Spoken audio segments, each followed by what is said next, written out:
I am Charlie Kirk. Last Wednesday, a young man was slain in front of his wife and children. Charlie Kirk's death was a tragedy. I grieved his loss, as did millions of other Americans. That said, many of you might think that starting with I am Charlie Kirk is provocative, even offensive. And you're right, it's supposed to be. Charlie Kirk stood for many things, but above all else, he stood for the value of debate. Charlie sat down with people from all walks of life who disagreed vehemently with him. They debated, they argued, they provoked offense and took offense.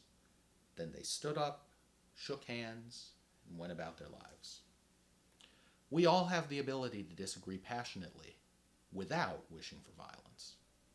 Yet not all of us practice this ability.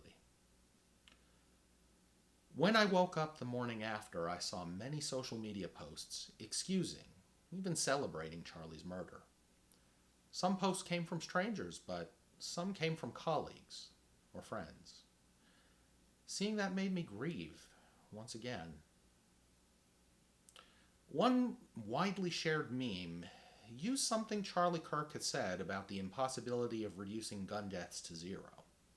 They framed it in the worst possible way to imply that Charlie's death was poetic justice. You've probably seen it. Reading this meme caused me great pain and even a twinge of fear, to be honest.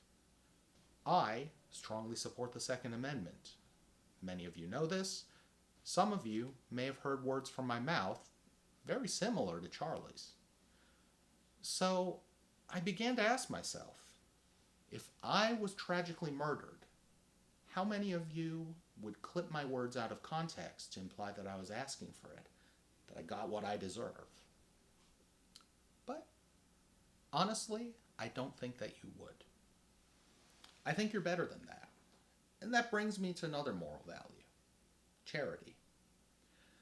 Charity in its philosophical sense is when you could pass harsh judgment and you choose not to. Doesn't mean you have to agree. Doesn't mean you're not offended. I know I felt profoundly offended reading the gun deaths meme. But I can hold three things in my mind, and so can you. First, a person's words can cause offense.